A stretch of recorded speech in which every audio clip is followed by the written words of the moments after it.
18 মাসে আমাদের প্রত্যাশা কি ছিল এবং সেই তুলনায় আমরা কি শাসন দেখেছি। আরশাদ ভাই যেমনটি বলেছেন আমি তার সাথে একমত, এবং আমরা চেয়েছিলাম যে দেখেন রাজনৈতিক দলের শাসন নিয়ে আমাদের সমালোচনার কোনো শেষ নেই, সেটি যে শুধু আওয়ামী লীগ তা কিন্তু না। কিন্তু আমরা ভেবেছিলাম শিক্ষিত লোক, অধ্যাপক, এনজিও করা, নোবেল বিজয়ী, তাদের একটা শাসন, এবং কোন পটভূমিতে, যখন 1400 মানুষ জীবন দিয়েছে, যখন 25,000 মানুষ পঙ্গু হয়েছে, যখন শেখ হাসিনার মতো একজন দুর্বৃত্ত দেশ থেকে তার পরিষদবর্গ নিয়ে পালিয়ে যেতে বাধ্য হয়েছেন, ওই পটভূমিতে তার প্রায়োরিটি নাম্বার 1 কি ছিল? প্রায়োরিটি নাম্বার 1 হচ্ছে বিচার, তারপরে হচ্ছে সংস্কার, তারপরে হচ্ছে নির্বাচন। এই জন্যই তো উনি 18 মাস ছিলেন, নাহলে তো উনি 3 মাসই থাকতে পারতেন। অতীতে আমাদের 3 মাস পরের নির্বাচনও কিন্তু গর্ব করার মতো নির্বাচন হয়েছে, এবং রাজনৈতিক শাসন, রাজনৈতিক দলীয়করণ, আমলাদের দাসবৃত্তি সবকিছুর পরেও কিন্তু উনি কি করলেন? উনি স্বার্থপরের মতো তার ব্যক্তি স্বার্থ দেখলেন, এবং তার দেখুন প্রধান যদি এই কাজ করেন, তার যে মন্ত্রিসভা, তার যে উপদেষ্টা বর্গ, তারাও আমলারা একই সুযোগ নিলেন। এই যে আপনার শেখ হাসিনার তৈরি করা একটা সাংঘাতিকভাবে দলীয় ব্যুরোক্রেসি, সেইটার পাল্টা তো আপনাকে করতে হতো একটা নিরপেক্ষ, স্বকীয়, স্বাধীন, পেশাদারি ব্যুরোক্রেসি। সেটা কেন হলো না? কেন এই জন্য হলো না যে আমরা যে সারাশি আক্রমণটা দেখতে চেয়েছিলাম সেটা উনি করার নৈতিক জোর তার ছিল না। এবং যে কথাটি আরশাদ মাহমুদ বললেন যে আওয়ামী লীগের নেতাদেরকে চলে যেতে দেয়া হলো, গেছে তো, এটা অফকোর্স চলে যেতে দেওয়া হলো। আপনি যদি অন্তর্বর্তী সরকারের প্রধান হন, এর প্রধানতম দায় আপনার। তারা ক্যান্টনমেন্টে গেল কিনা, কোন খাতায় তার নাম উঠলো, ওবায়দুল কাদের যদি বলে থাকেন, এই কথা যদি সত্যি হয় যে উনি 4 মাস পরে ঢাকা শহর ছেড়েছেন, তার সম্পূর্ণ দায় ওই সরকারের। এখন আপনি শুধু গর্ব করবেন, আপনি বিভিন্ন জায়গায় ফুলের মালা নিবেন আর দায় নিবেন না, তা তো হবে না। পুরো বাংলাদেশ তাদেরকে সমর্থন করলো, কেন তারা ফেল করলো? কেন তারা ব্যুরোক্রেসিকে সামাল দিতে পারলো না? কেন এই যে আওয়ামী লীগের ফ্যাসিবাদী যে চক্রটা, সেটি আমাদের প্রশাসনে রয়ে গেল? এখন কোনো পরিবর্তন আপনি দেখেন কিনা? যেমন একটি কথা এখানে এসেছে যে সিকিউরিটি ফোর্সের কথা, যে সরকার আসলে সিকিউরিটি ফোর্সের উপর ডিপেন্ড করে চলে, বা ক্ষমতার সঙ্গে থাকলে তাদের কোনো কিছু হয় না। আপনার কাছে কি মনে হয়? আমরা অবশ্য প্রধানমন্ত্রীকে বা প্রধানমন্ত্রীর সাথে যারা আছে, এবার আপনি জানেন যে তাদের প্রোটোকল উঠিয়ে নেওয়া হয়েছে 7 জন ছাড়া, কিছু আপনি দেখেন কিনা কোনো পরিবর্তন? প্রথমত বলি যে ইউনূস গভর্নমেন্টের পরে তারেক রহমানের যে সরকার বর্তমানে রয়েছে, একটি কথা না বললেই না, আমরা কখনো সরকার প্রধানকে এত নিরাভরণ দেখিনি, আমরা কখনো সরকার প্রধানকে এত ইনফরমাল দেখিনি, এবং সাধারণ মানুষের সম্পৃক্তির জায়গায় দেখিনি। সেদিন আমি ফরেন ইনভেস্টর্স চেম্বার অফ কমার্সের একটা প্রোগ্রামে গিয়েছিলাম, এই প্রথম সরকার প্রধানকে আমি দেখেছি, উনি অডিয়েন্সে বসে আছেন, প্যানেল আলোচনা হচ্ছে ঘণ্টাব্যাপী, এবং উনি শুনছেন, উনি তারপরে তার মন্তব্য দিচ্ছেন। সরকার প্রধানরা আগে যে মানে গরিমা নিয়ে চলতো, বা তার সিকিউরিটি বাহিনী এসএসএফ যেভাবে তাকে কর্ডন করে রাখতো, তার থেকে সম্পূর্ণ বিপরীত আমি দেখতে পাচ্ছি। এবং একজন পথচারী কালকে স্টেটমেন্ট দিয়েছে, উনি 2 কিলোমিটার সরকার প্রধানের সাথে মোটরসাইকেল চালিয়ে পাশাপাশি গেছেন, এবং সরকার প্রধান তাকে হাত নেড়ে জানিয়েছেন, মোটরসাইকেল আনা, সোশ্যাল মিডিয়াতে পোস্ট দিয়েছে। এগুলো আমাদের ইতিহাসে কখনো ঘটেনি। এটি এক নাম্বার কথা বলতে হবে।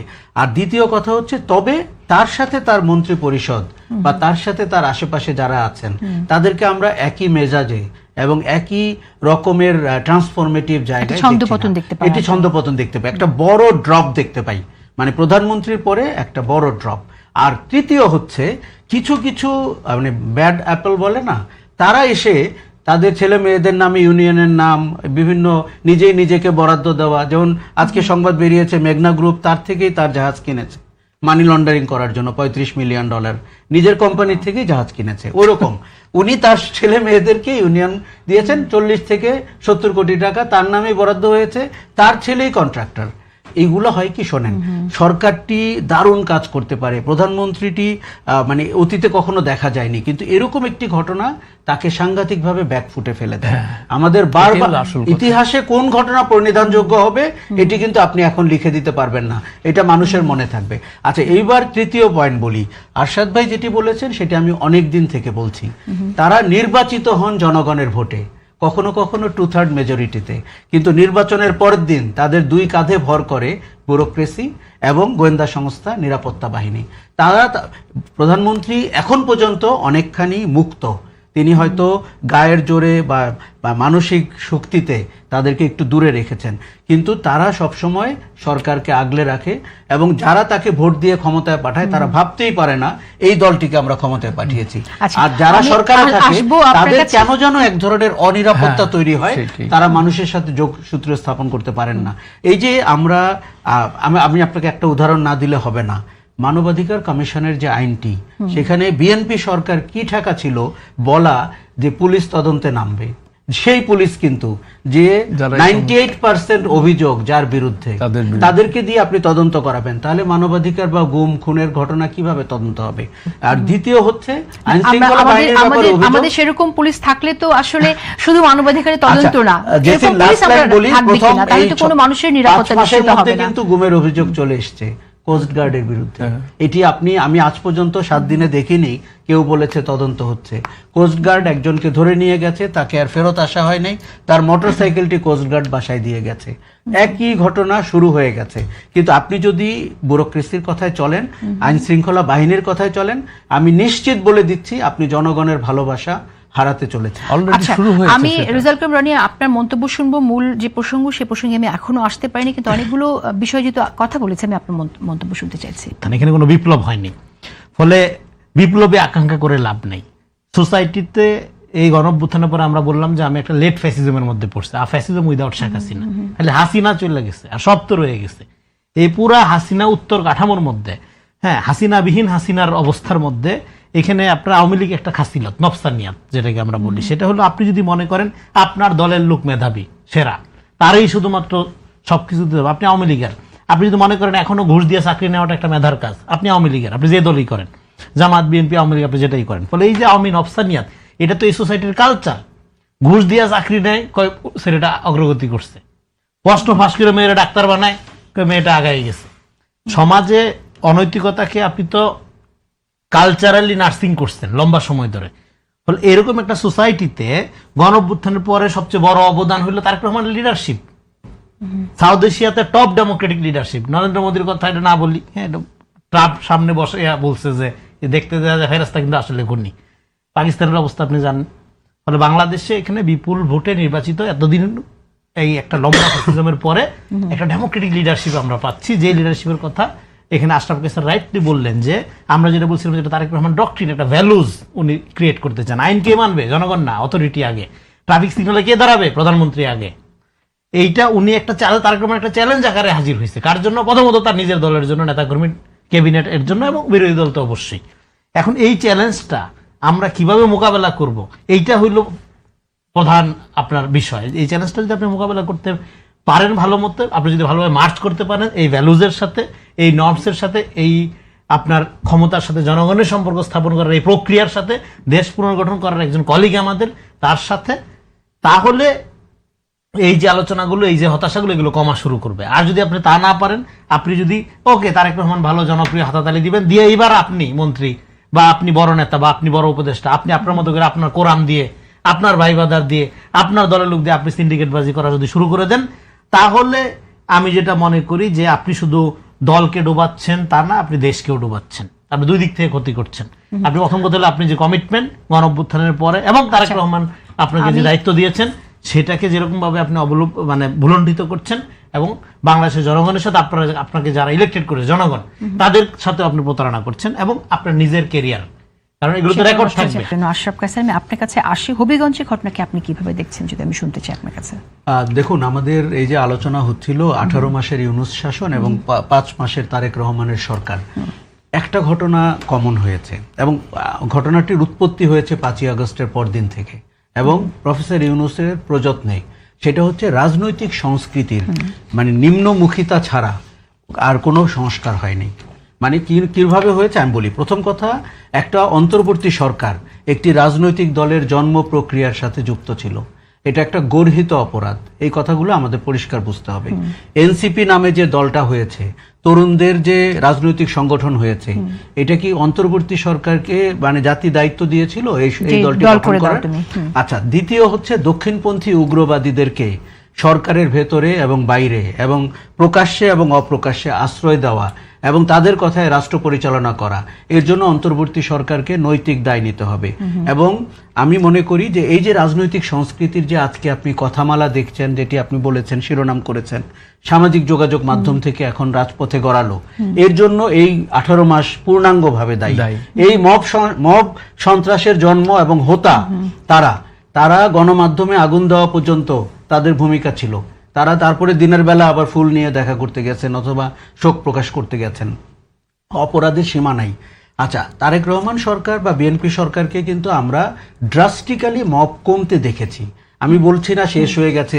আরশাদ ভাই যে স্ট্যাটিস্টিক্স দিলেন সেটা তো ভয়ঙ্কর। 5 মাসের যদি স্ট্যাটিস্টিক্স এইটা হয়, এটাকে গভীরভাবে দেখতে হবে। কিন্তু আমাদের একটা প্রবণতা হচ্ছে এইসব কথা বললেই সব সরকার মনে করে আমি তার বিরোধী পক্ষের লোক। মানে মেসেঞ্জারকে গুলি করা হচ্ছে এই রাজনীতির প্রধানতম প্রবণতা। এটি করা যাবে না। আচ্ছা, দ্বিতীয় হচ্ছে যে আমরা দুটি রাজনৈতিক গোষ্ঠী যারা বিরোধী দলে আছে, এনসিপি এবং জামাতকে দেখতে পাচ্ছি উগ্রবাদী রাজনীতি করার প্রবণতার দিকে। যেই কথা আপনি দেখেন, বিএনপি যদি সংস্কার গড়িমসি করে বা কম্প্রোমাইজ সংস্কার করে, বিএনপিরই তো ক্ষতি। আপনি বিএনপিকে ভোটের মাথায় যেতে হবে না। বিএনপি নিশ্চয়ই 4টি টার্ম ক্ষমতায় থাকতে চায়, হয়তো একটা টার্মের পরে আর কোনোদিনই থাকতে পারবে না। কাজেই এই ক্ষতি তো একটা ম্যাচুরিটির সাথে বিএনপি ডিল করবে এবং অপোজিশন করবে। আপনি সংবিধানের সংস্কার বলেন, সাংবিধানিক প্রতিষ্ঠানগুলোর সংস্কার বলেন, উচ্চ কক্ষ নিম্ন কক্ষ বলেন, সংসদে আলোচনা করবেন। ঘরে ঘরে দুর্গ গড়ে তোলা, এই যে শেখ মুজিবের সেই ডায়লগ, এটা ডক্টর শফিকুর রহমান কি করে দেন নির্বাচনের 5 মাসের পরে? তার মানে তাদের মতলবটি তারা তো গুছিয়ে এনেছিল যে বিএনপি পাওয়ারে আসবে না, পাওয়ারে আসবে হচ্ছে উগ্রবাদীরা। এবং অন্তর্বর্তী সরকার এবং তার যে এস্টাবলিশমেন্ট সবাই চেষ্টা করেছে। শেষে 72 ঘন্টা আগে বা 84 ঘন্টা আগে কিছু ঘটনা ঘটেছে, তারপরে মনে হয়েছে যে এদেরকে রাষ্ট্রের দায়িত্ব দেওয়া ঠিক হবে না। এখন তারা কিন্তু বাজারে সক্রিয়। তারা উস্কানিমূলক, অযাচিত এবং যেই কথামালা রাজনীতির পরিভাষার মধ্যে পড়ার কথা না, আপনি নির্বাচনের সময় দেখেছেন। দেখুন, এই তরুণদের আমরা আশা করেছিলাম তারা একটা ইতিবাচক রাজনীতি করবেন। তারা কিন্তু নতুন বন্দোবস্তের কথা বলেছেন, আমরা মুখিয়েছিলাম যে দেখি। তারা কিন্তু মধ্যপন্থার কথা বলেছেন, আমরা বলেছি যে হ্যাঁ, সবসময় তো একটা তৃতীয় শক্তির কথা আমরা ভাবতাম, এরা কি সেই শক্তি হয়ে আসে কিনা। পরে আমরা দেখতে পেলাম যে এরা তো আসলে ক্ষমতাপ্রেমী রাজনীতির দিকে যাচ্ছে। সংসদে 6টি কি 8টি সিট পাবে বলে তারা স্বাধীনতা বিরোধীদের সাথে জোট করেছে। বিএনপির মতো দল যারা নিষ্ঠুর নির্যাতনের শিকার হয়েছে 16 বছর, কি ভাষায় বিভিন্ন প্রার্থীদের সাথে তারা কথা বলেছেন, এটি কি রাজনীতির ভাষা? তাদের তো রাজনীতির স্কুলিংই হয় নাই। প্রফেসর ইউনূস এই তরুণদেরকে এই 26-27 বছর বয়সে তাদেরকে আত্মহত্যার দিকে ঠেলে দিয়েছেন। এদের রাজনৈতিক ভবিষ্যৎ নাই, তারা দুর্নীতিগ্রস্ত হয়েছেন এবং তারা শিষ্টাচারের কিচ্ছু শেখেননি। এই তরুণদেরকে ক্যাবিনেটে নেওয়া ঠিক হয়নি, যখন তখন যমুনায় ঢুকতে দেওয়া ঠিক হয়নি, এবং ওই লোকটি বাংলাদেশের ভবিষ্যৎ নষ্ট করার জন্য দায়ী করব আমি তাকে। আচ্ছা, এখন আমি আপনাকে বলি, আমরা এখন যেই সিচুয়েশনের ভিতরে, কালকে হবিগঞ্জে যেটি হয়েছে, আজকে বিভিন্ন জায়গায় যেটি হয়েছে, এই ঘটনারই পরম্পরা। তারা তো লাই পাওয়া শিশু, তারা তো আপনার কোলে কাখে বড় হয়েছে এবং তারা মেনে নিতে পারছে না দেশের রাজনৈতিক পরিস্থিতি, একটা গণতান্ত্রিক সরকার এসছে, সরকার প্রধান পরিশীলিত ভাষায় কথা বলে, ক্ষমতায় তারা একটা নেই।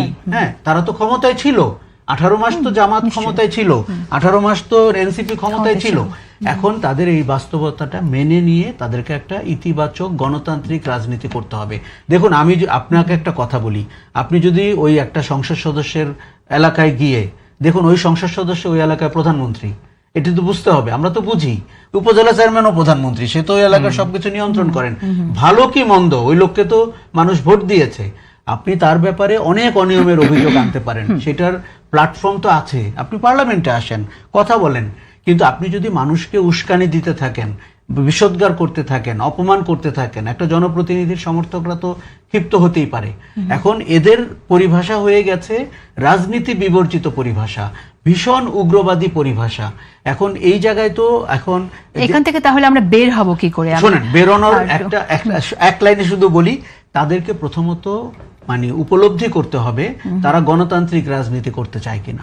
যেমন আমি মনে করেছি, যেমন আমি 2 দিন আগে ট্রাইব্যুনালে গিয়ে সাক্ষী দিয়েছি, আওয়ামী লীগের ফ্যাসিবাদী আচরণের ব্যাপারটা বলেছি। আরশাদ ভাই 72-75-এর কথা বলছিলেন, সেটিও বলেছি। আমি মনে করি আওয়ামী লীগের রাজনীতিতে ডিএনএ হচ্ছে ফ্যাসিজম। কাজে এরকম দলকে আপনি গণতান্ত্রিক রাজনীতির কাঠামোর মধ্যে রাখতে পারবেন কিনা? এনসিপির রাজনীতির ডিএনএ যদি হয় ফ্যাসিজম, তাদের ভাষা, তাদের বডি ল্যাঙ্গুয়েজ, তাদের কর্মপন্থা সেই দিকে যাচ্ছে। দেশকে অস্থিতিশীল করে তারা কোনো একটা ফায়দা লুটতে চায়। আমি আসবাবর আপনার কাছে, আমি একটু আপনার কাছে শুনি আরশাদ মাহমুদ, আসলে তাহলে এখান থেকে আমরা কি করে বের হব, আপনি কিভাবে? না, বের হতে পারতাম, সেই সুযোগ তো ছিল আর কি। সেই সুযোগ যদি আমরা খালি আমলাতন্ত্রকে কন্ট্রোল করতে পারতাম তাহলে সেটা হয়ে যেত আর কি, সত্যিকার অর্থে জনগণের কল্যাণে যদি আমরা কাজ করতাম। কিন্তু দুঃখজনকভাবে একটা জিনিস লক্ষ্য করছি, সেটা সব সময় ওই বললাম না, ওই যখন একটা দল ক্ষমতায় আসার পরে গভর্নেন্সের যে ব্যাপারগুলো যখন এর মধ্যে ঢোকে, তখন ওই আমলারা বিভিন্নভাবে নানান রকমের সুযোগ সুবিধা নেওয়ার চেষ্টা করে বা নানান রকমের পরিমাণ।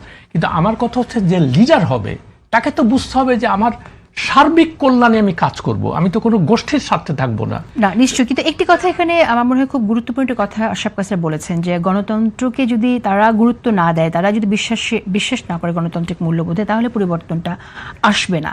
তো সেই জায়গা থেকে আপনার কাছে না, সেটা তো আসার তো কোনো কারণ নাই। আমি সেটাই বলছি যে প্রথম কথা হলো যে আমরা খালি মুখে গণতন্ত্র বলি, আসলে আমরা এটা ধারণ করি না। কেমন এটা কথার কথা বলি যে গণতন্ত্র, সত্যিকার অর্থে আপনি গণতন্ত্র কথার যে মূল মানে গ্রিকের ইয়ের থেকে তো আসছে, ডেমস কথাটা থেকে। তো যাই হোক, তাদের মূল ইয়েটা ছিল যে জনগণ হবে সবকিছুর নিয়ন্তা, তারাই কন্ট্রোল করবে সবকিছু। কিন্তু পৃথিবীতে আমি আপনাকে স্ট্যাটিস্টিক দিয়ে বলতে পারি, পৃথিবীতে কোথাও ওই অর্থে গণতন্ত্র নাই। আমেরিকাতেও নাই, ইংল্যান্ডে নাই, জার্মানিতে নাই, ফ্রান্সে নাই, ইন্ডিয়াতে তো নাই। কেমন? তো সেখানে সব জায়গায় দেখবেন ওরা এমন ওয়েস্টার্ন ওয়ার্ল্ডে এমন একটা সিস্টেম করে রাখছে তারা, যে তারা দুইটা দল হবে, হয় ডেমোক্র্যাট হবে না। আর ইংল্যান্ডেও তাই, মানে সত্যিকার অর্থে যে মানে এই যে পুরো সিস্টেমটা যারা কন্ট্রোল করে, এটা হলো ব্যবসায়ী, কর্পোরেট ওয়ার্ল্ড, তারপরে আর্মস ম্যানুফ্যাকচারাররা, এরা চায় না যে কোনো রকম থার্ড পার্টি এমার্জ করে আমাদের এগুলো সর্বনাশ হোক। যার কারণে, এবং ওইটা দেখা দেখি আমাদেরও বলতে হবে যে না, আমরা গণতন্ত্র চাই, আমরা আইনের শাসন চাই, কিন্তু কেউ করে না এটা। কেমন? এবং করে না যে যখনই মানুষ বুঝতে পারে এটা, যে আরে এরা তো সেই আগের সিস্টেমেই সবকিছু চলতেছে। ওকে, এখানে একটি বিষয় চলে এসেছে, গুরুত্বপূর্ণ একটা কথা বলেছেন যে কর্পোরেটের চাওয়া, শুধু কর্পোরেটের চাওয়া না, আমার মনে হয় এখানে কর্পোরেট ছাড়াও ডিপ স্টেটের চাওয়ার ব্যাপার থাকে, আরেকটি দল থাকবে। আচ্ছা, ওইটা আমি বলি। হ্যাঁ, আমি বলি, শোনেন, এইটা একটা আরেকটা। আমি দীর্ঘদিন ওয়াশিংটনে ছিলাম। কেমন? আমি সেখানকার ওয়াশিংটন পোস্টে আমি কাজ করেছি। আমি মানে ইন্টারন্যাশনাল করেসপন্ডেন্স কমিটির ভাইস চেয়ার ছিলাম। তো ফলে ওই সিস্টেমটা কিভাবে ওয়ার্ক করে তা আমি তো মোটামুটি দেখেছি, জেনেছি ভালোভাবে। তো এখন এখানে হবে কি, আপনি আসবেন, এখানে এসে বলবেন ডিপ স্টেট, ভূ রাজনীতি, এইসব বলে টুলে, আর সব বলে তো সাংঘাতিক অনেক কিছু জানে। আমার এদের কথাবার্তা শুনলে মনে হয় কি জানেন, যে ওয়াশিংটনে যে ওই যে হোয়াইট হাউসের সিচুয়েশন রুম আছে না, ওইখানে তারা বসে আছে, মানে আমাদের যে বিশ্লেষক যারা আর কি, তারা ওইখানে বসে তারা ওইখান থেকে বুঝতেছে যে বাংলাদেশ নিয়ে কত আলোচনা। এই প্রসঙ্গে একটা কথা বলি, আমার ফার্স্ট বস ছিল স্টিভ ওয়াইজম্যান, নিউ ইয়র্ক টাইমসের, সে হোয়াইট হাউস করেসপন্ডেন্ট ছিল। কেমন? তো একদিন আমি তারা জিজ্ঞেস করছি, আচ্ছা স্টিভ, আমাদের বাংলাদেশ নিয়ে কোনো কিছু মানে তোমরা কেন কিছু করো না আর কি? তো আমার বলতেছে যে আরশাদ, শোনো, তখন 184টা দেশ ছিল। তো 184টা যেহেতু আমরা শক্তিশালী, তো সবাই চায় যে আমরা প্রত্যেকে প্রচার করে তাদের মানে দেশে, যে আমেরিকা আমাদের ছাড়া আমেরিকার ঘুম নাই আর কি, আমাদের নিয়ে সবসময় চিন্তা করতেছে। বলে তুমি একটা জিনিস দেখবা, আমাদের কাছে কারা ইম্পর্টেন্ট, কারা সেটা হলো তুমি আমাদের মেইন স্ট্রিম নিউজ পেপারগুলো দেখবা, টিভিটা। তুমি নিউ ইয়র্ক টাইমসে কয়টা স্টোরি দেখো বাংলাদেশের উপরে, বছরে কয়টা দেখো? হ্যাঁ, unless there is a big disaster, এটা সেটা। আমি নিজেই আমাকে বলছে, হ্যাঁ, যে Arshad, we are so sorry, যে তোমাকে বড় ডিজাস্টার ছাড়া তোমার লেখার কোনো সুযোগ। তবু এতটা গুরুত্বহীন মনে হয় না, আবার আমরা কিছু গুরুত্ব তো আছেই বাংলাদেশে। ওইটা বললাম না, ওইটা আমরা নিজেরা মনে করি তাই আর কি। হ্যাঁ, ডিপ, এই যে যেমন আমি একটা ছোট্ট একটা কথা বলি, এখানে যারা অ্যাম্বাসাডার হয়ে আসে, হ্যাঁ, এদের ওয়াশিংটনে কেউ চেনে না।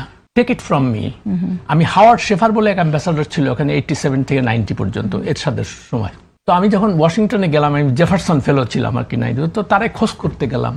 বিশ্বাস করেন, স্টেট ডিপার্টমেন্টে একটা লোক বলতে পারলো না যে লোকটা কে।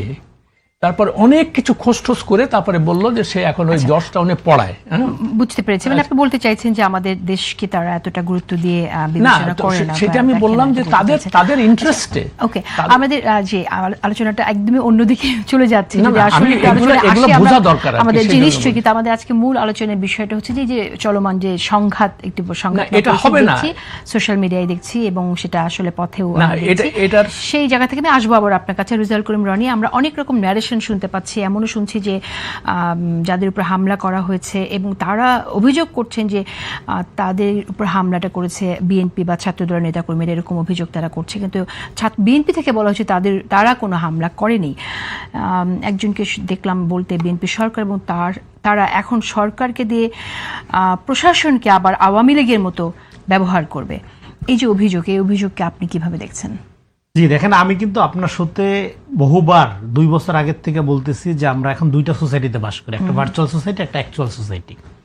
তো ভার্চুয়াল সোসাইটিতে ফটোকার্ড, প্রোপাগান্ডা, গালিগালাজ করা, ন্যারেটিভ তৈরি করা, পারসেপশন ক্রিয়েট করা, হ্যাঁ, এইটা ফলে যেটা হচ্ছে একটা 5 তারিখের পরে আপনি শেখ হাসিনা আপনার প্রতি যে আচরণ করছে, আপনি আপনার প্রতিপক্ষের প্রতি সেই আচরণ শুরু করে দিলেন। সেটা কি? সেটাকে বলে politics of humiliation. Politics of হিউমিলেশনের একটা বড় সমস্যা হলো যে আপনি ডেমোক্রেসির জন্য, ভাই যেরকম বলেন যে পৃথিবীতে কোথাও ডেমোক্রেসি নেই, দেখেন ডেমোক্রেসি একটা future tense. Democracy is always future, এটা ভবিষ্যতে আরো ভালো হবে। এখন এরকম আছে, ওকে ভবিষ্যতে আরো ভালো হবে, এইভাবে ডেমোক্রেসি ফাংশন করে। ফলে পৃথিবীতে কোথাও ডেমোক্রেসি নাই, এটা খুবই জেনারেলাইজড কথাবার্তা। তো ডেমোক্রেসির পূর্ণাঙ্গতা বলে কিছু হয় না, এই কারণে ডেমোক্রেসির প্রতি একটা নেভার এন্ডিং অ্যাপিল থাকে। তো জ্যাক দেরিদা বলছিল democracy is a pure future tense. তো যাই হোক, এখন পলিটিক্স অফ হিউমিলেশন ফাংশন করে কি হয়? পলিটিক্স অফ হিউমিলেশন ফাংশন করে ডেমোক্রেসির জন্য দরকার হলো কি? দরকার টলারেন্সি ফার্স্ট, ডেমোক্রেসি সেকেন্ড। উনি তো ওয়াশিংটনে থেকে আসছে। তো টলারেন্সির কারণে আমেরিকার ডেমোক্রেসি একটা ফাংশনাল গ্লোবাল পাওয়ার সেন্টার হিসাবে আজকে ফাংশন করে। হ্যাঁ, বাংলাদেশের গুরুত্বের জায়গায় আমি সময় পেলে আলাপ করব। তো হলে এখন টলারেন্সির জায়গাটা কখন নষ্ট হয়? যখন আপনি পলিটিক্স অফ হিউমিলেশন চর্চা করেন। এখন চর্চা করবেন আপনি পলিটিক্স অফ হিউমিলেশন, আপনি গালিগালাজ করবেন, আপনি উস্কানি দিবেন, আপনি সমালোচনার নামে ব্যক্তি আক্রমণ করবেন, আপনি আপনার ক্যারেক্টার অ্যাসাসিনেশন করবেন আপনি সমালোচনার নামে। তখন এরপরে যখন এটা ভায়োলেন্সের দিকে যাবে তখন আবার আপনি সিম্পেথি গেইন করার চেষ্টা করবেন। এটাকে খাঁটি বাংলায় বলে মাইরাও জিতার চেষ্টা করা, কাইন্দাও জিতার চেষ্টা করা, যেটা একটা হাসিনার মডেল। এখন এটার সমস্যাটা হইল টলারেন্সির লেভেলটা। যেমন ধরেন আপনি আমাকে গালি দিলেন, আমি গালিটা হজম করতে হবে আমার, আপনাকে আমি আবার গালি দিব, আপনাকে আমি এই জন্য মারতে পারবো না, কিন্তু আমার গালির হজম ক্ষমতা হইল 10 ভাগ, এবার আপনি আমার দিলেন 100 ভাগ। তখন হলো প্রবলেমটা হয়, তখন হলো সিভিলিটিটা তখন ক্রস করে। আমার যে টলারেন্সির লেভেলটা, এটাকে আপনি এমন ভাবে আপনি কি বলে যে এটাকে পুশিং করেন বা পেনিট্রেট করেন যে আমার টলারেন্সের লেভেলটা এক্সিট করে যায়। তখন আমি যে বলি কি যে হাত থাকতে মুখ দিয়ে কি। এবং আমি তো একটা রাজনৈতিক, এবং এই ঘটনা পার্সোনাল লেভেলে ঘটলে আমরা মানুষ এইভাবে রিয়েক্ট করে, হিউম্যান বিং এইভাবেই তৈরি, মানে এইভাবে ফাংশন করে। আর যখন এটা অর্গানাইজেশনের ক্ষেত্রে হয়, বিরুদ্ধ মত বা বিরুদ্ধ পথের পলিটিক্যাল পার্টির ক্ষেত্রে হয়, তখন এটা অবভিয়াসলি ভায়োলেন্সের দিকে গড়াবে। এটা আমি ছোটবেলার থেকে বলতেছি যে সোশ্যাল মিডিয়াতে আপনারা যেভাবে পলিটিক্স করছেন, হিউমিলেশনের পলিটিক্স যেভাবে করছেন, যেভাবে আপনার অকথ্য ভাষায় ব্যক্তির চরিত্র হনন করছেন, আপনি দেখেন আপনার শোতে কথা শুরুর আগেই গালিগালাজ শুরু হয়ে যাবে। হ্যাঁ, এই গালিগালাজ করা, তারপরে হইলে এমন কোন ভুয়া ফটোকার্ড আমার নামে ছড়ানো হয়নি। আমার এই এক ছোট ভাই, শুধু অনেকেই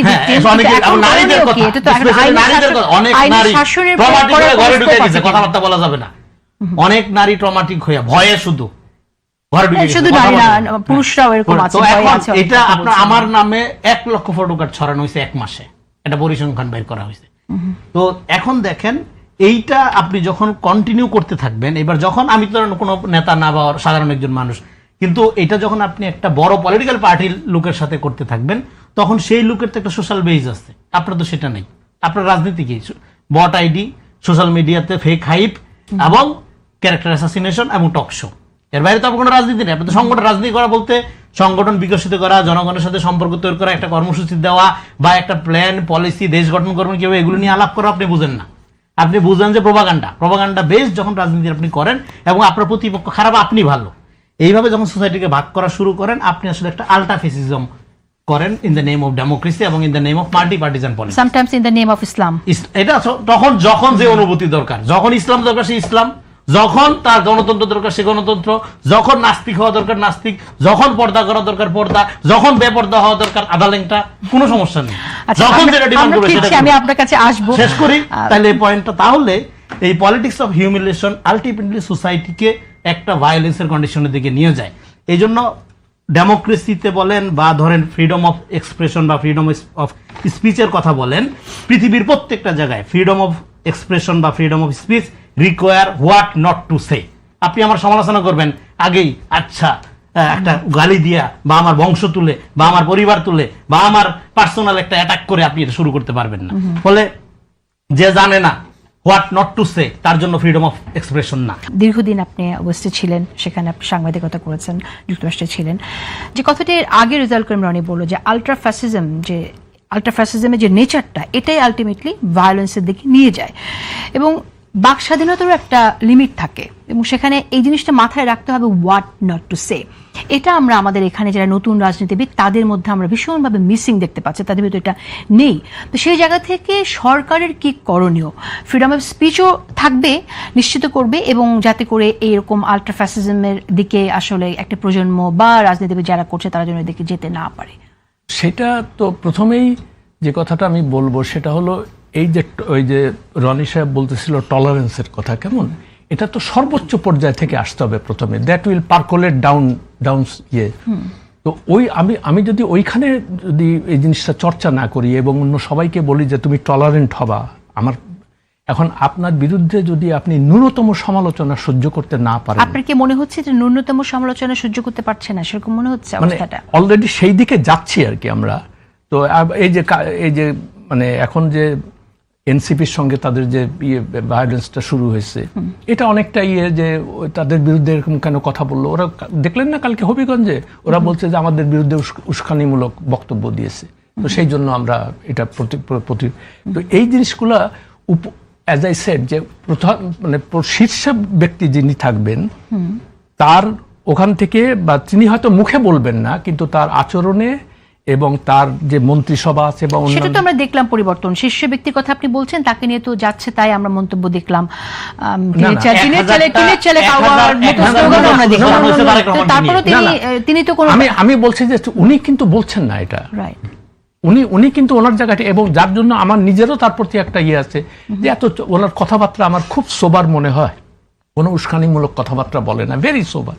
কিন্তু কথা হলো যে মানে তার দলের যে সমস্ত বিভিন্ন জায়গায় আমরা দেখতে পাচ্ছি, যেমন চাঁদাবাজি মানে মহামারীর আকারে ছড়িয়েছে সব জায়গায়।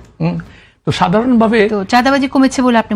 না, অ্যাবসলিউটলি নট, কমার তো কোনো কারণও নাই। কারণটা নাই, আর একটা এটার মূল কারণ হচ্ছে, কোনো ডেটা আছে আপনার কাছে যে চাঁদাবাজি কমেনি? না, আমি পত্রপত্রিকায় যা দেখি আর কি, এবং ওইভাবে তো আর স্পেসিফাই আমি তো পড়ে আসিনি ওটা।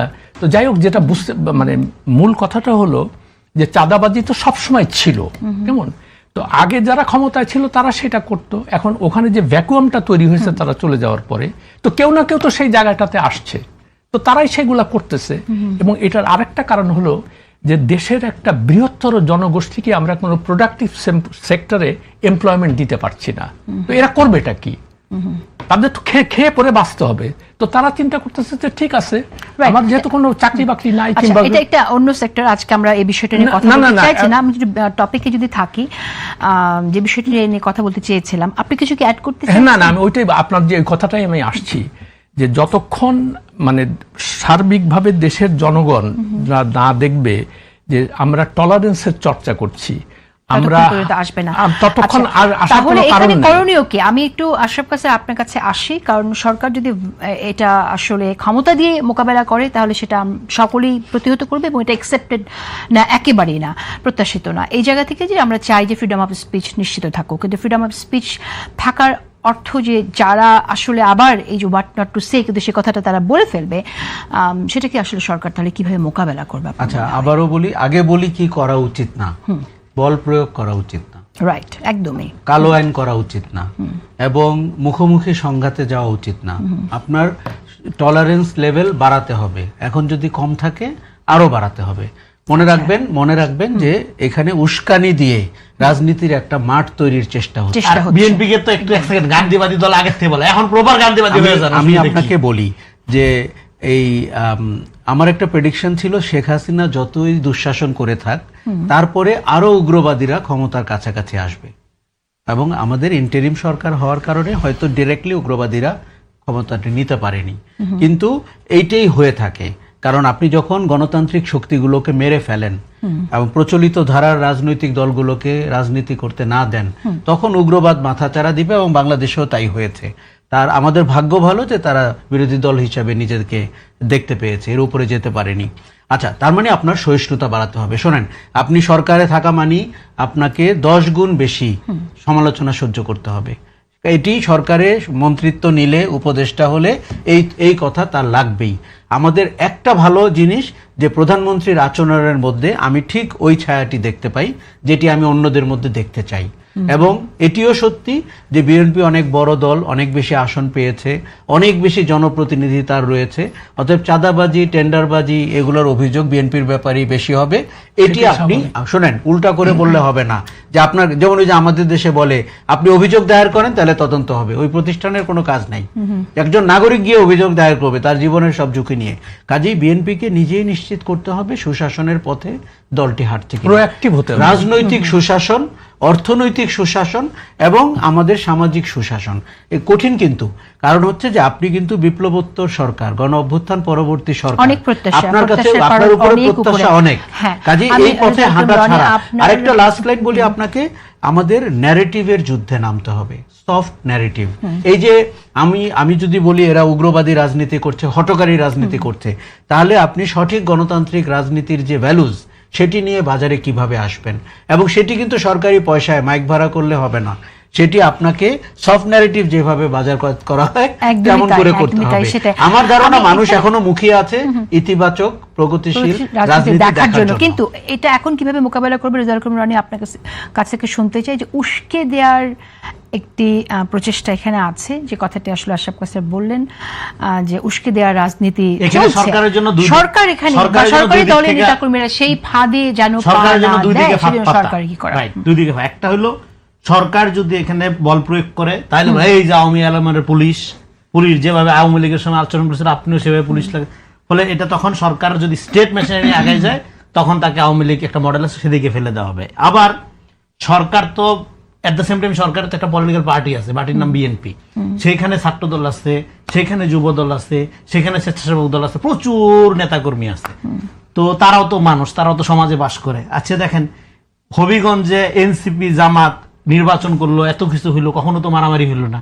ঢাকার থেকে আপনি গেলেন, যাইয়া বললেন যে আপনার এই খেলা হবে স্বামী উসমানের মতো কইরা, যে সাইজ করেন, আসেন সাইজ করব। আপনি সাইজ করতে গিয়া সাইজ হয়ে আসলেন, তখন তো পরিস্থিতি অন্যরকম হয়ে যায়। তখন আমাদের কি বলতে হয়? অনেক লোককে দেখলাম সোশ্যাল মিডিয়াতে চাপা আনন্দের সহিত তীব্র নিন্দা এবং ক্ষোভ জানাচ্ছে। তাহলে আপনি কি রাজনীতি করেন? অবশ্যই যে কোনো ভায়োলেন্সের নিন্দা আমাদের জানাইতেই হবে। আমরা যতই নিন্দা জানাই, এখানে আশরাফ কাসের ভাই যতই নিন্দা জানাক, আশরাফ ভাই যতই নিন্দা জানাক, মায়ের ব্যথা কি কমে যাবে? যে ছেলেটা চোখ খারাপ আহত হয়েছে, চোখ কি ঠিক হয়ে যাবে? হবে না তো। ফলে আমাদের এই সুশীল নিন্দার মধ্য দিয়া খুব বেশি উপকার হবে না। ফলে সরকারের দিক থেকে তাহলে পদ্ধতিটা কি? সরকারের দিক থেকে পদ্ধতি হলো এখানে একটা ডেমোক্রেটিক প্রসেস শুরু করা, এবং শুরু করার জন্য এখানে এটা খুবই গুরুত্বপূর্ণ কথা যে ফ্রম দ্য টপ টায়ার থেকে এই টলারেন্সের চর্চাটা শুরু করা হবে। এখন টপ টায়ার থেকে কিভাবে দেখেন জিনিসটা হয়েছিল আর আপনারা কি করতেছেন। 5 তারিখের পরে তারেক রহমানের প্রথম বক্তব্য কি ছিল? মুখ খুলছিল কি বইলা? সে মুখ খুলছিল, আপনার শত্রু যদি আপনার হাতে নিরাপদ না থাকে এই বিজয়ের কোনো গৌরব নেই। মানে every victory should B a moral victory. তাহলে তো এই ঘটনাটা তার যে চিন্তা, তার যে স্পিরিট, সেটার পরিপন্থী। এখন এবং তারপরে উনি কি বললো? তারপরে বললো যে এই যে ধরেন 111 এর কুখ্যাত কুশীলব যেগুলো, সেগুলো তো আমরা সব চিনি। তারেক রহমান দেশে পাড়া দেওয়ার আগেই, গণঅভ্যুত্থানের পরে যদি এদের সবগুলোকে ধরা শুরু করতো, বিএনপির নেতাকর্মীদের নির্দেশ দিত, হ্যাঁ, এদেরকে একটু মাটির সাথে মিশিয়ে দেওয়া কোনো ব্যাপার ছিল না। তো তার যারা শত্রু বা আওয়ামী লীগ যখন প্রিডিক্ট করতো যে 5 লাখ 10 লাখ লোক মারা যাবে, কোথায় সেই লাশ? তোরাগে তারা যে মিথ্যা, হ্যাঁ, তোরাগ লীগ হয়েছিল একটা, দেখলাম কয়েকদিন আগে। তো এই তার মানে কি? তার মানে তারেক রহমান এখানে আইসা পাড়া দিয়ে প্রথম কি বললো? শান্তি শান্তি শান্তি। তো তারেক রহমানের অ্যাটিটিউডের মধ্যে একটা কনস্ট্রাকটিভ, উনি তো আমাদের দেশ পুনর্গঠনের কলিগ একজন, উনি কোনো রাজা না বাচ্চা না, কিন্তু আমরা তো রাজা বাচ্চা দেখতে অভ্যস্ত। আমরা তো দেখতে অভ্যস্ত একজন নেতা চিৎকার করবে, একজন নেতা প্রচন্ড রকম গরম দেখাবে, একজন প্রচন্ড ম্যাসকুলিন হবে। আমরা তো এরকম সোবার একজন নেতা দেখতে পছন্দ করি না, অভ্যস্ত না আমরা। এই জন্য তারেক রহমান এই অরাটাকে এখানে আমাদের নতুন করে রিলার্ন করতে হচ্ছে।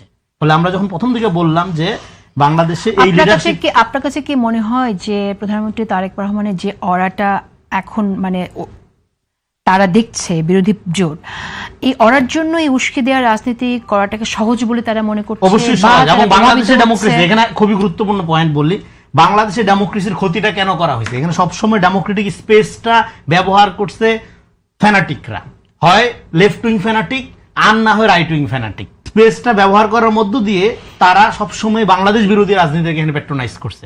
এই যে যেমন ধরেন এখন বামপন্থীরা যে সমস্ত কথাবার্তা বলে, দেখো না মার্কিন চুক্তি নেই, সরকারকে যেভাবে চাইবা, এই সরকার কি মার্কিন তারেক রহমান বলে নাই লন্ডন থেকে যে আপনারা এমন কোনো চুক্তি করবেন না যেটা দীর্ঘমেয়াদী দেশকে, জাতীয় ভাগ্যকে প্রভাবিত করে? তখন তারেক রহমানকে জুলাই বিরোধী, গাদ্দার, হেন তেন কত কিছু বলা হয়েছে। তো এখন এই সরকার এটা করলো, এবং এই চুক্তিটা শুধু বাংলাদেশের ব্যাপারে করছে আমেরিকা না, এটা আমেরিকার ফরেন পলিসির পার্ট, এবং এটা নিয়ে একটা মামলা চলতেছে। এটা কিন্তু এক্সিকিউটিভ আমেরিকা যে কইরা ফেলতে পারবে বাংলাদেশের ব্যাপারে, অন্যান্য দেশের ব্যাপারে ওভারনাইট, ব্যাপারটা এরকম না। তো কিন্তু এটা নিয়ে একটা ন্যারেটিভ তৈরি করার চেষ্টা করা হচ্ছে। ফলে এখানে আমি দেখতে পাচ্ছি একটা লেফট উইং এবং রাইট উইং এর অদ্ভুত রাষ্ট্রবিরোধী পজিশন একাকার হয়ে যাওয়ার ফলে এখানে বিএনপি আসলেই খুব দুর্বল অবস্থায় আছে। কারণ হলো তারা প্রত্যেকে লেনিনিস্ট পার্টি, লেনিনিস্ট পলিটিক্স করে, তারা প্রত্যেকে রাষ্ট্র ভাঙিয়া বিপ্লব করতে চায়। ফলে এই যে একটা অ্যানার্কিস্ট পলিটিক্যাল টেন্ডেন্সি, যেটার কারণে এখানে কখনোই বাংলাদেশ পন্থা বা ডেমোক্রেটিক ধারাকে মূল ধারা করা হয়নি। 2 নাম্বার, বিএনপি কোনো মতাদর্শী পন্থী দল না, এটা একটা মূল্যবোধ পন্থী দল, ভ্যালু বেসড পলিটিক্স করে। এখন ভ্যালু বেসড পলিটিক্স করতে হয় কাদেরকে দিয়া? পার্সন উইথ ভ্যালুজ দ্বারা। কিন্তু দুর্ভাগ্যজনক হলো বাংলাদেশে ভ্যালুজ বেসড পার্সন খুব বেশি নেই, হাতে গোনা 2-4টা, বেশিরভাগই চোর বাটপার। তো ফলে ভ্যালু বেসড পলিটিক্সটা নানাভাবে হোঁচট খায়। এই হোঁচট খাওয়ার খেসারতটা পার্টি হিসাবে বিএনপিকে দিতে হয়, জিয়া পরিবারকে দিতে হয় মোটা দাগে, আর এর অপরচুনিটা, এটার সুফলটা অপরচুনিস্টরা নেয়। এই যে দুর্বল লোকরা ভ্যালু বেসড পলিটিক্স করে। ফলে এখন এটা সমাধান হইলো, তাহলে সরকার যদি বল প্রয়োগের দিকে যায় তাহলে সরকার হবে ফ্যাসিস্ট। আবার সরকার যদি পলিটিক্যালি এটা মোকাবেলা করে তাহলে সরকার হয়ে যাবে, আচ্ছা বিএনপি একটা আওয়ামী লীগ হয়ে যাচ্ছে, তাহলে সরকারকে এখানে কি করতে হবে?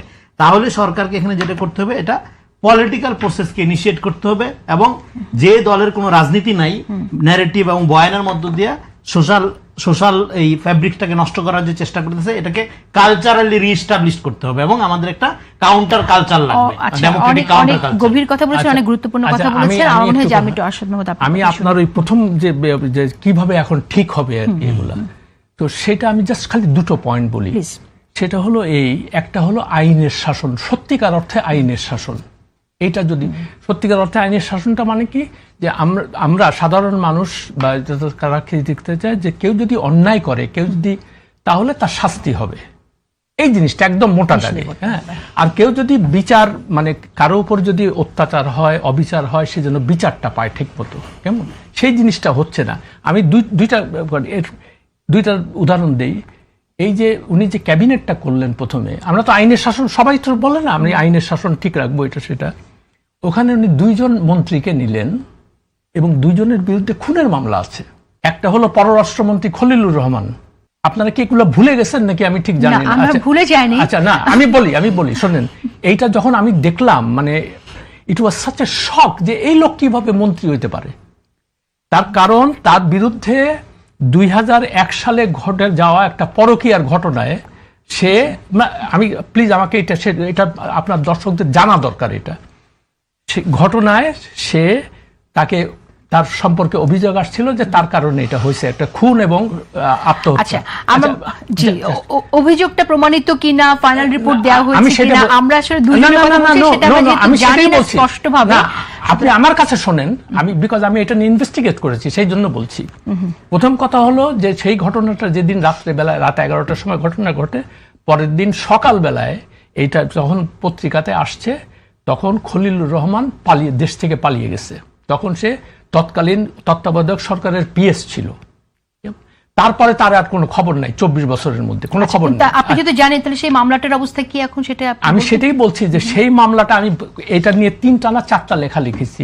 যে আপনি যে আমি তারেক রহমান কাছে এবং ডক্টর ইউনূসের কাছে আমি অ্যাপিল করেছি যে আপনারা আল্লাহর ওয়াস্তে ওই মামলাটার কি হলো এটা আমাদেরকে জানান, ওই মামলাটা আচ্ছা। চাপা পড়লো কিভাবে, আচ্ছা। মানে এটা কেন হলো। Okay, আর আচ্ছা, দ্বিতীয় নম্বর, যেহেতু অভিযোগটা প্রমাণিত না, আমার মনে হয় যে এই বিষয়টা আমরা আপনি প্রশ্ন না, তুলেছেন, না, না, আমরাও জানার চেষ্টা করব।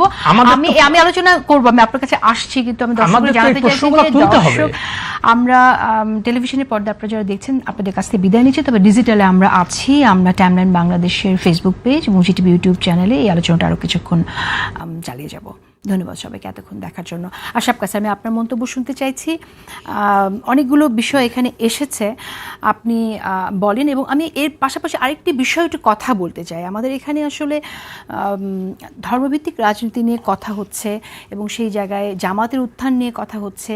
জামাতের যে উত্থান সেটা নিয়ে এখন অনেকেই বলছে যে এই জামাত আসলে ক্ষমতা পাওয়ার পর বিরোধী দলের প্রধান বিরোধী দল হওয়া মানে তো একটা অন্যতম ক্ষমতা জামাতের জন্য নিশ্চয়ই। পর তাদের ভেতরে যে নেতাদের মধ্যে যে ধরনের প্রবৃত্তি সেটার প্রকাশ ঘটছে এবং সেটার নমুনা আমরা দেখতে পাচ্ছি। পাশাপাশি আবার অন্যরকম মন্তব্য আমরা শুনছি, যেমন ধরেন আমি একটু বলি এখানে, শুধুমাত্র জামাত ইসলামের নেতাদের দ্বারা যে নারীরা হেনস্থা হচ্ছে তাই না, বিভিন্ন মাদ্রাসায়, আলিয়া মাদ্রাসা, কমি মাদ্রাসাও সে অভিযোগ আছে। কিন্তু হেফাজতে ইসলামের আমির শাহ মহিবুল্লাহ বাবুনগরী তিনি তাদের একটি বিজ্ঞপ্তি দিয়েছেন। সেই বিজ্ঞপ্তিতে তারা বলছেন যে সম্প্রতি সংবাদ মাধ্যমে প্রচারিত যৌন নিপীড়নের কিছু অভিযোগকে কেন্দ্র করে কওমি মাদ্রাসার বিরুদ্ধে কাঠামোগত অপপ্রচার হচ্ছে। আমি আপনার কথাটা শুনতে চাই, যেহেতু আপনি নিজেও দীর্ঘদিন সাংবাদিকতা করেছেন, আপনি কিভাবে দেখেন? প্রথমত বলি যে কোনো সমস্যা একটা অভাবনীয় সম্ভাবনার দুয়ার খুলে দেয়। বাংলাদেশের রাজনীতিতে আজকে আমরা যে ভায়োলেন্সের কথা বলছি এবং যেভাবে আমরা এনসিপিকে, জামাতকে বাইরে ভায়োলেন্স করে উস্কানি দিয়ে, এমনকি বিএনপিরও বল প্রয়োগের অতীতেও নজির আছে, এখনও নজির তৈরি হচ্ছে। এটাই তো এই কি সম্ভাবনাটা তৈরি হলো, যেই কাজটি আমরা 24 মাসে করতে পারিনি, 18 মাসে করতে পারিনি, সেটি হচ্ছে রাজনৈতিক সংস্কৃতির পরিবর্তন। এটি কিভাবে সম্ভব? কিন্তু সেটা আমরা কি করে করব? যাদের বোঝা দরকার তারা যদি না। আমি আপনাকে একটু বলি, যেহেতু সরকারে বিএনপি, অতএব মূল দায়িত্ব এবং দায় বিএনপির। দেখুন, আরো অন্তত 100 বছর লাগবে আমার এই কথা বদলাতে, যে সরকার না বাইরের শক্তিরা চাইলে এটা হবে, এখানে হবে না। কেননা আপনি সরকার মানেই হচ্ছে আপনার হাতে অনেক ক্ষমতা, আপনার হাতে আইন শৃঙ্খলার ক্ষমতা, আপনার সবার জন্য সমানভাবে আইনের প্রয়োগ করার ক্ষমতা, বিচার নিশ্চিত করার ক্ষমতা, এইভাবে তো। আচ্ছা, কি সুযোগটা হচ্ছে যে দেখেন, মানুষ কিন্তু এই উগ্রবাদী রাজনীতির উপরে বীতশ্রদ্ধ, এটা আপনাকে আগে বলি। কেননা আমরা এই শেখ হাসিনার দুঃশাসন থেকে জীবনের 15টা বছর গেছে, এখন আরও 2টা বছর গেছে ইউনূসের কপটতায়, এখন আর আমরা নিতে পারছি না। অতএব আমরা একটা স্থিতি চাই, গণতান্ত্রিক পরিবেশ চাই, ভোট দিতে চাই, আমার ব্যবসা বাণিজ্য করতে চাই, সন্তাদি নিয়ে রাত্রে ঘুমাতে চাই। এই তো এখন কি রাজনীতি করা, এবং যেটি বিএনপির জন্য একটা অভাবনীয় সুযোগ। দেখুন, বিএনপির অতীত শাসন নিয়ে সমালোচনা আছে, বিএনপির নেতৃত্ব, এমনকি দল গঠন নিয়েও সমালোচনা আছে। সেই জায়গায় না গিয়ে বলি, তারেক রহমান একদম রাইট পারসন এবং rightly positioned at a very right time to this সংস্কার অফ দ্য পলিটিক্যাল সিনারিও। কিভাবে আপনি এখানে একটা ইকুয়ালিটির রাজনীতির কথা বলেন, আপনি একটি মধ্যপন্থী রাজনীতির কথা বলেন, আপনি সমতার রাজনীতির কথা বলেন। আপনি কি ভাবছেন নারীরা কোথায় গেল? তারা যেই নারীরা গণ অভ্যুত্থান করেছিল, যেই নারীরা, আজকে নারীদের অবস্থান হাসিনার আমল এবং 18 মাসের থেকেও পিছিয়ে পড়ে গেছে। ইন্ডিকেটরগুলো খেয়াল করে দেখবেন। কেননা তার উপরে যেভাবে ধর্মের নামে এই হেনস্থা করা হয়েছে, সেই সময় যে মব সন্ত্রাস করা হয়েছে, এটি ইতিহাসে একটা কালো অধ্যায়। ডক্টর ইউনূস, যিনি শান্তিতে নোবেল পেয়েছিলেন, ঠিক আছে? আচ্ছা, তারেক রহমান এবং বিএনপি এবং সরকার, আপনাকে যেটি করতে হবে, আপনার সংগঠনকে লাগাম টেনে ধরতে হবে। আপনাকে বলতে হবে 17 বছরে আপনি নির্যাতিত হয়েছেন, বঞ্চিত হয়েছেন, কিন্তু এটি বঞ্চনার প্রতিশোধ নেওয়ার রাজনীতি না। এটি আমি সহমর্মিতার রাজনীতি, সমতার রাজনীতি এবং উন্নয়নের রাজনীতি, সঠিক অর্থে হাসিনার উন্নয়ন না।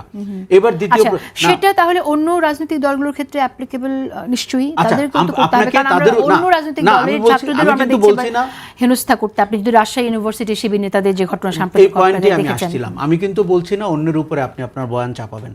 আপনি বয়ানটি প্রচার করতে থাকেন, আপনি দেখেন অধিক সংখ্যক মানুষ কোন বয়ানের আওতায় নিজেকে আপনার পক্ষেই যাবে, আপনার পক্ষে যাবে। আচ্ছা, এইবার আসি জামাতের চেহারা নিয়ে। জামাতি ইসলাম তার অতীতের যে কলঙ্কজনক চেহারা, সেরকম একটি ভীতিকর চেহারা নিয়ে 18 মাসে বাংলাদেশকে দেখিয়েছে। আমার ধারণা জামাত মানে হয়তো আরো খারাপ করতো যদি মানে মানে ওই চেহারাগুলোতে তারা মানুষকে ভয় না দেখাতো। আচ্ছা, এখন রাজশাহী বিশ্ববিদ্যালয়ে যে ঘটনা ঘটলো, এটি তো একটা মানে মানে চিন্তাই করতে পারি না আমি, দেশে কি সরকার আছে কিনা, বিশ্ববিদ্যালয় প্রশাসন আছে কিনা, থাকলে তাদের প্রমাণ করতে হবে।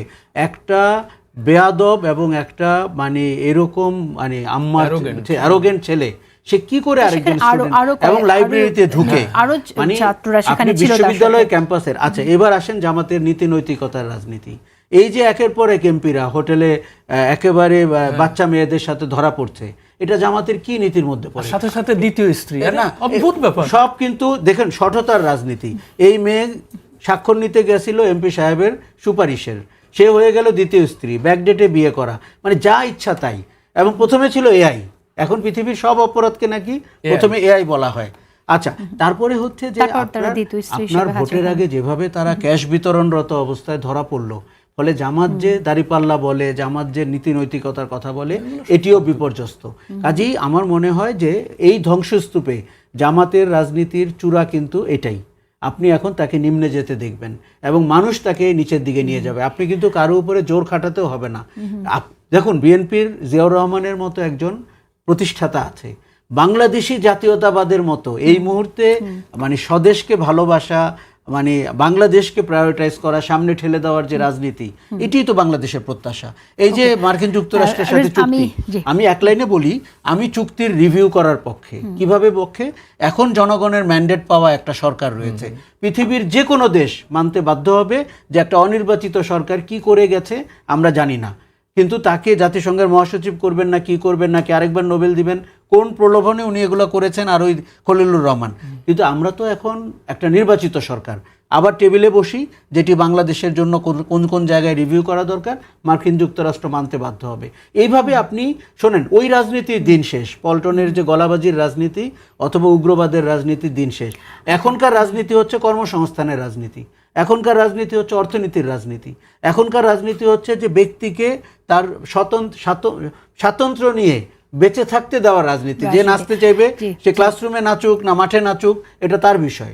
এটি নিয়ে আপনি জামাতিকরণ করলে হবে না। সব জায়গায় এখানে সবাইকে আমার মনে হয় যে সহযোগিতা করতে হবে, বিরোধী জোট বা বিরোধী। আচ্ছা, আমার যেটি বলা দরকার জেসিন, আমার না বললেই হবে না, আমি অনেক বছর আগের থেকে বলছি, মাদ্রাসাগুলোতে শিশু নির্যাতন, যৌন নির্যাতন এবং এই ব্যাপারে দেখুন আমাদের এখানে একটা হাঁস পরিবেশ।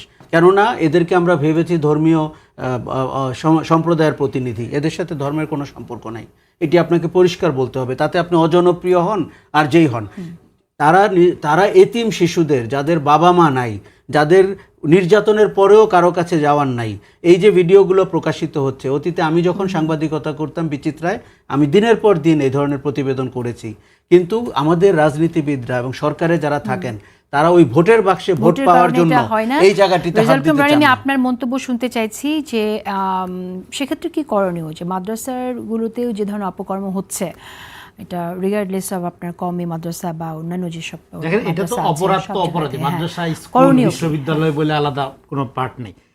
এবং আইনের শাসনের ব্যাপারটা হলো যেটা হলো সবসময় আমরা বলি র্যাটোরিক্যালি, আইনের শাসনটা এইভাবে হয় না। আইনের শাসনটা একটা কালচারাইজেশন লাগে। আপনার সোসাইটিতে রাষ্ট্রপ্রধান মিথ্যা কথা বলতো, আপনার সোসাইটিতে পলিটিক্যাল ক্যাডারের জন্য সবকিছু মাপ, তো সেইখানে আইনের শাসনটা একটা পলিটিক্যাল কালচার পরিবর্তনের মধ্য দিয়ে ইম্পোজ করতে হবে। তারপর প্রথম কথা হলো আপনার পুলিশের যে কাঠামো, এই পুলিশের কাঠামো দিয়ে আপনি এইভাবে জনগণকে ফ্যাসিলিটেট করতে পারবেন না। তো ফলে মাদ্রাসা হোক, স্কুল হোক, এই ধরনের অপরাধ কর্মকাণ্ড এবং এটা জঘন্য কর্মকাণ্ড, এবং এই ক্ষেত্রে অনেক বাচ্চাদের আপনার একদম প্রাণহানি পর্যন্ত ঘটে। তো এইগুলো বন্ধ করার ক্ষেত্রে আলেম সমাজকে সোচ্চার ভূমিকা বানানো, সব আলেম সমাজকে ঢালাওভাবে, যেরকম আপনি এটা দিয়ে আবার ইসলামোফোবিয়া উস্কায় দেওয়া যাবে না, আবার এট দ্য সেম টাইম এই অপরাধকে আড়াল করার জন্য এই হাবিজাবি কথাবার্তা বলা যাবে না। তো ফলে সেক্ষেত্রে সচেতন আলেম সমাজ আছে বাংলাদেশে, আমি মনে করি তারা আগে আসবে, তারা আগে এসে এটার সমাধান করতে হবে। অনেক দিনের পুরানো সমস্যা, এটা সমাধান করতে হবে। কিন্তু আমাদের এখানে যে জায়গায় আলোচনাটা হইল, ধরেন আপনি বাংলাদেশের এই যে আপনার পলিটিক্যাল কাঠামোর মধ্যে এই অবস্থাটা কোত্থেকে আসলো? এই অবস্থাটা আসলো কারণ আমাদের সোসাইটিতে ডেমোক্রেসিকে ফাংশনাল করার জন্য যেই ধরনের পলিটিক্যাল ফোর্সকে আপনার এখানে বিকশিত হওয়া দরকার সেটা ছিল বিএনপি, যে বিকশিত হইতে পারেনি। কারণ তাকে লম্বা সময় রাজনীতি করতেছে আওয়ামী লীগের মতো একটা ফ্যাসিস্ট খাটাইশের সাথে। তার কপাল এতই খারাপ, এই ফ্যাসিবাদ বিতরণের পরে পাইছে আরেকটা আল্টা ফ্যাসিস্ট। দুইটাই বয়ানের রাজনীতি করে, দুইটাই চরিত্রহীনের রাজনীতি করে, দুইটাই মোরাল পুলিশিং করে এবং নিজেরা সবচেয়ে জঘন্য কাজগুলো করে, মাঠে ঘাটে ময়দানে হোটেলে ধরা খায়।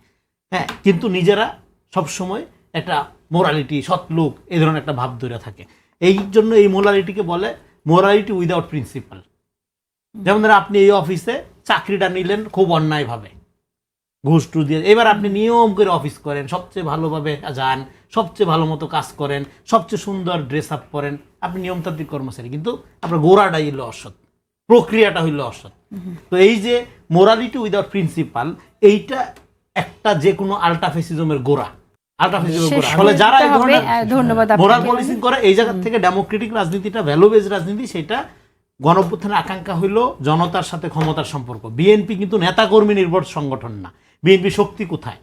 সমর্থক নির্ভর, জনগণ নির্ভর সংগঠন। ফলে বিএনপিকে অবশ্যই ক্ষমতার সাথে জনগণের সম্পর্ক স্থাপন করার মধ্য দিয়ে এখানে গণতন্ত্রকে প্রাতিষ্ঠানিক রূপ দেওয়া। ধন্যবাদ, অশেষ ধন্যবাদ আরশাদ মাহমুদ। খুব সংক্ষেপে শেষ করব।